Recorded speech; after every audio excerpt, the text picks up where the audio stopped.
Good evening, everyone. This is Belle's Books, and this week I am bringing you some information on the Nancy Drew series written by the pseudonym Carolyn Keene.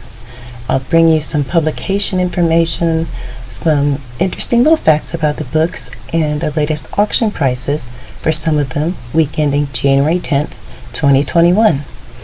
Okay, so to jump right in, most people know the Nancy Drew series as being Grosset and Dunlap editions. But with the publication of Volume 54, The Triple Hoax, in 1979, the rights to the series was changed to Simon & Schuster. So they were printed in paperback in Simon & Schuster's. A little fact I'll tell you later, but Grosset and Dunlap also did print volumes 57 through 64, Captive Witness, which was published in 81, but there's a reason for that. Okay, so in 1979, the imprint of the Simon & Schuster books were changed to Minstrel, and volumes 57 through 78 had the Minstrel imprint. Then later, volumes 164, The Mystery of Mother Wolf, published in 2002, through volumes 175, Werewolf in Winter Wonderland, published 2003, had the Aladdin imprint.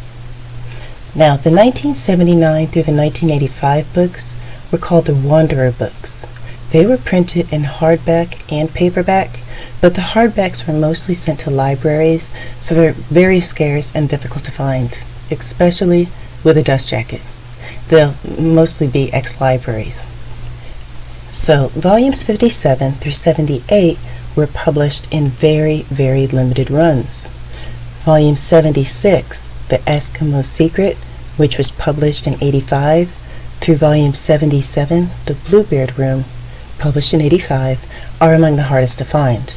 And volume 7, The Phantom of Venice, is, albeit admittedly, the most scarce and difficult to find, especially, again, in hardback.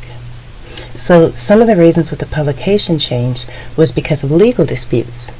In 1980, Harriet Adams switched publishers to Simon & Schuster because she didn't like the lack of creative control that she had at her last agency, especially when it came to the Hardy Boys' 50th anniversary in 77. So Grosset and Dunlap filed suit against them, Simon & Schuster, calling breach of contract, copyright infringement, and unfair competition. So, of course, Harriet Adams filed a countersuit saying, their lawsuit was in poor taste and frivolous, and that she was the author. Well, when Mildred Benson was called to testify, that was shown to be untrue, that she was not the original owner.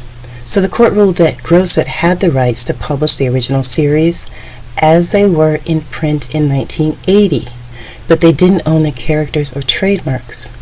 And furthermore, any new publishers chosen by Adams were completely within their rights to print new titles. So there was a lot of controversy behind the Nancy Drew books. Of course, everyone knows they were ghostwriters, a multitude of authors who came together and wrote these books. So, we are going to jump right into the auction prices. The first book I'm going to talk about is Volume 11. This is The Clue in the Broken Locket. It was published in 1934. It was valued between $500 and $750. Now this particular book sold for $875. Now this edition will have the blue cover with the orange silhouette on the front, orange end papers, 4 of the glossy illustrations, and there won't be any symbol on the spine. These books were actually also made with very good paper, which is because in 1942, all the books had started being printed with very poor quality of paper that almost immediately turned the books like a yellow ochre or a brown. Okay, so we'll go on to the second book. This is volume 22, The Clue in the Crumbling Wall. This was published in 1945. This particular book has a value of $1,500 to $2,000. Now this book actually sold under the mark. It sold at $900. In that case, the owner probably accepted a best offer. But this particular edition has a blue cover, orange front silhouette, and end papers. And this also has a symbol on the spine. Okay, now we'll go into number 3. The third book is volume 27. It is The Secret of the Wooden Lady, published in 1950. Now this particular edition has an estimated value between $500 and $800. Again, this one sold under the mark, but it sold for $300. That's nice money for a book. This one, of course, has a blue cover, blue silhouette, in black on the right of the cover, and she'll be looking down towards the left. Now this one has the blue silhouette end papers and the plain paper illustrations. It also has a cameo style on the spine. Some scattered volumes also will have the maroon Dana Girls end papers, but that's because they used them because the Dana Girls had gone out of print, basically. By 1949, the publishers also went back to the quality paper, which is, of course, with this edition. So it also has the wraparound dust jacket. Oh, a little fact about this book also is this is the only one of the first 4 printings that shows Ned Nickerson with a cigarette in his left hand. So I thought that was really cute. Okay, so we'll go to the 4th book. This is volume 21, The Secret in the Old Attic. This was published in 1944.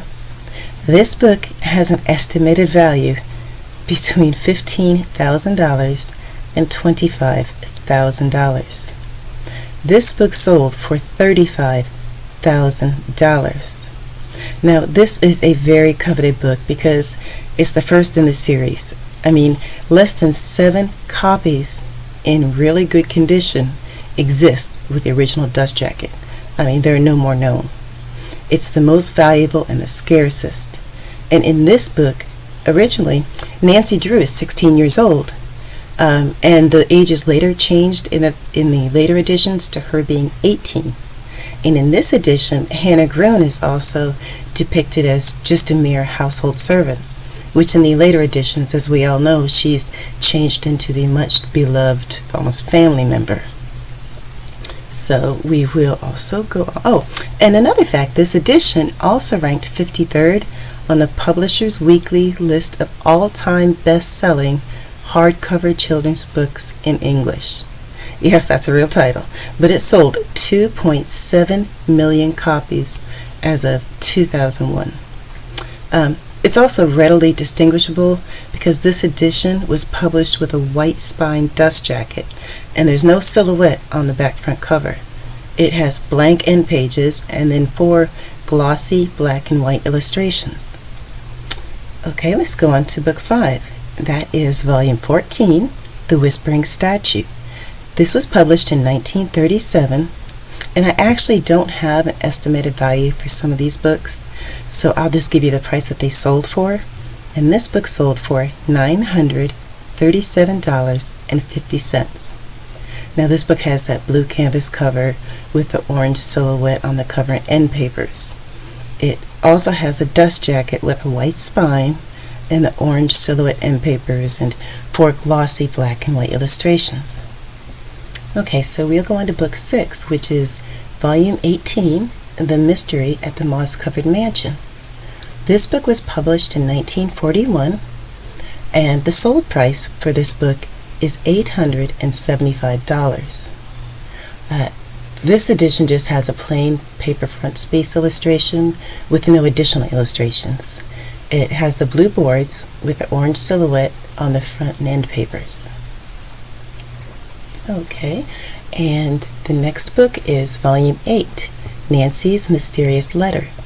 This book was published in 1932, and this book sold for a nice $1,314.50.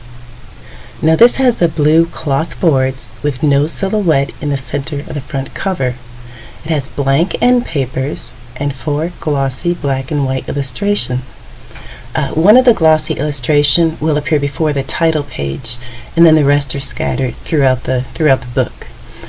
This dust jacket has the white spine with no spine symbol. Okay, the next book is volume 23. This is The Clue in the Broken Locket. This book was published, in 1934, and sold for $508. This edition is published in the same style as the previous book, with a blue cloth and no silhouette in the front. The first glossy illustration will also appear before the title page in this edition. Interesting fact is that Edward Stratemeyer only paid his ghostwriters $125 for these novels that were written, all under the pseudonym of Carolyn Keene, and then he retained all the rights to the books. So that was quite a coup. Okay, the next book is Volume 19, The Quest of the Missing Map. This book was published in 1942, and this book also sold for $508. Now this edition has the blue cover and the orange silhouette in the center of the cover. It has the orange silhouette end papers, but the front piece is a plain paper illustration. It's not a glossy. So there are also no other illustrations in this book. The dust jacket has a white spine with a blue symbol at the center of the spine. Okay, let's go on to the next book. That would be Volume 25, The Ghost of Blackwood Hall. This book was published in 1948, and it sold recently for $3,884. Now I've just got to admit, this book that sold isn't the first edition published in 1948. This book is a third edition. This is incredibly overpriced. I have to admit, it does have Mildred Burt's autograph, but for that kind of money it should have come with the author too, to be honest. Okay, that's just my opinion, sorry. Okay, the next book we'll go on to is actually a set of 5 Nancy Drew books. The collection of 5 sold for $2,032. This set included Volume 17, The Mystery of the Brass-Bound Trunk, published in 1940, Volume 9, The Sign of the Twisted Candles, published in 1933, Volume 6, The Secret of the Brickgate Farm, that was published in 1931, Volume 15, The Haunted Bridge, published in 1937, and Volume 7, The Clue in the Diary. That was published, of course, in 1932. These are, of course, all sold without dust jackets, which is probably what drove the price down. And, of course, they're all the Mildred Burt Russell Tandy books. So, I hope you all enjoyed this video. Like many of you, I'm having to do this from home, so it could be better, but bear with me, it will get better. And I never say this in front of the video. This always annoyed me, but if you like this, please support the channel. Give me a like, a subscribe, so I know that this is something you actually are interested in and enjoyed. And thank you so much.